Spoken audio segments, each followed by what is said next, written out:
اعوذ باللہ من الشیطان الرجیم بسم اللہ الرحمن الرحیم الصلاۃ والسلام علیک یا سیدی یا رسول وعلی آلک واصحابک یا سیدی یا حبیب اللہ۔ آج لیکچر نمبر 34۔ آج ہم نے ایک اختلاف بیان کرنا چاہتا ہوں کہ جس میں یہ ذکر ہوگا اختلاف کا مخارج کے حوالے سے۔ بعض نے مخارج حروف جو ہیں 14 ذکر کیے ہیں، بعض نے 16 کیے ہیں، بعض نے 17 کیے ہیں۔ اب حروف کتنے ہیں؟ 29 حروف 29 ہیں، اور مخارج کتنے بیان ہو رہے ہیں؟ کوئی 14، کوئی 16، کوئی 17۔ یعنی پہلا مخرج جن کے نزدیک 14 مخرج ہیں وہ کہتے ہیں پہلا مخرج اقصاء حلق، یعنی اس سے الف، حمزہ اور ہا نکلتے ہیں۔ وہ کیا کہتے ہیں؟ اس سے الف، حمزہ اور ہا نکلتے ہیں۔ دوسرا مخرج کہتے ہیں وسط حلق ہے، یہ عین اور ہا، اور تیسرا مخرج ہے ادنائے حلق، یہ غین اور خا کا مخرج ہے۔ چوتھا مخرج اقصاء لسان اور اوپر کا تالو یہ قاف کا، اور پانچواں مخرج جو ہے یہ کاف کا مخرج ہے، اور چھٹا مخرج جو ہے وہ جیم شی یا غیر مدہ کا یا مدہ کا، انہوں نے مطلقاً مدہ کا ہی میرے خیال ذکر کیا ہے۔ ساتواں مخرج حافہ لسان، یعنی زبان اور داڑھوں کی جڑ، یہ اس سے ضاد نکلتا ہے۔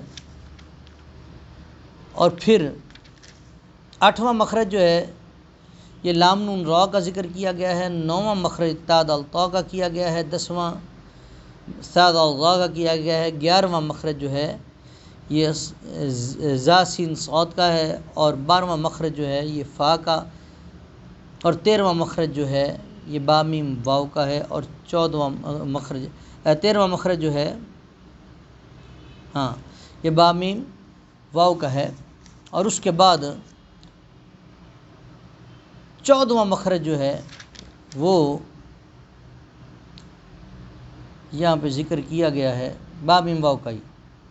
اب ذرا سوچیں، یہاں تک 14 مخرج وہ ذکر کرتے ہیں، جو کیا نا اصل مقصد ہے وہ یہ ہے کہ حروف 29 ہیں، مخارج 14، 16 یا 17 کیوں؟ جب حروف 29 ہیں تو مخارج بھی 29 ہونے چاہیے۔ اس کا جواب یہ ہے کہ جب حروف ادا ہوتے ہیں نا تو بعض اوقات اتنا کہ قرب ہوتا ہے حروف کی ادائیگی میں کہ وہاں پر پھر اس کو علیحدہ علیحدہ بیان کرنا وہ ممکن نہیں پڑتا، اسی لیے ان کو اکٹھے بیان کر دیا جاتا ہے۔ اب جنہوں نے 15واں مخرج انہوں نے خشوم کا ہے، یعنی غنہ کا مخرج ہے، اور 16واں انہوں نے مخرج جو مراد لیا ہے وہ نون مخفی کا ہے، مدغم با ادغام ناقص۔ یہ مذہب جو ہے یہ فرہ وغیرہ کا ہے۔ 17 مخرج کا مذہب کس کا ہے؟ امام فرہ کا۔ اور سیبویہ، امام سیبویہ کے نزدیک مخرج کتنے ہیں؟ 16 ہیں۔ انہوں نے لام کا مخرج حافہ لسان، اس کے بعد نون کا مخرج کہا ہے، اس کے بعد را کا، اور خلیل کے نزدیک 17 ہیں، انہوں نے لام نون را کا مخرج جدا جدا ذکر کیا ہے۔ اور حروف علت جب مدہ ہوں تو ان کا مخرج جوف دہم یہ ذکر کیا گیا ہے۔ اور ہم بھی امام فرہ کے اس قول کے مطابق اور جمہور قراء جو ہیں اس کے قائل ہیں، تو لہٰذا وہ 17 مخرج ہی وہ بتاتے ہیں اور اس کی تعلیم دیتے ہیں۔ اور یہ بحث جو ہے مخارج کے 14، 16 یا 17 کی، یہ علماء کی بحث ہے، یہ عام بندے کی بحث نہیں ہے، اسے 17 مخرج ہی یاد کرنا چاہیے۔ دعا ہے اللہ صحیح معنوں میں اس کو سمجھنے کی توفیق دے۔ ایک اور بات، اب یہ جو انہوں نے 15واں مخرج غنہ کا کہا ہے، یہ غنہ کا مخرج کیسے بنتا ہے؟ یہ ناک کا بانسا ہے۔ یہ بانسا کون سے حصے تک ہے؟ یہ جو نرم ہڈی ہے یہ والا حصہ ہے، خیشوم، ناک کا بانسا، ناک کا بانسا۔ اور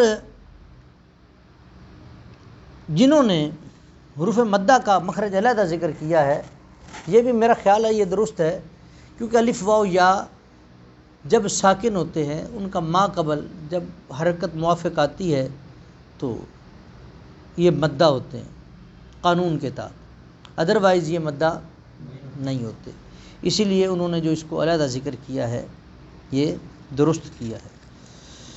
دعا ہے اللہ صحیح معنوں میں قرآن پاک پڑھنے کی، سمجھنے کی اور اس پر عمل کرنے کی ہمیں توفیق عطا فرمائے۔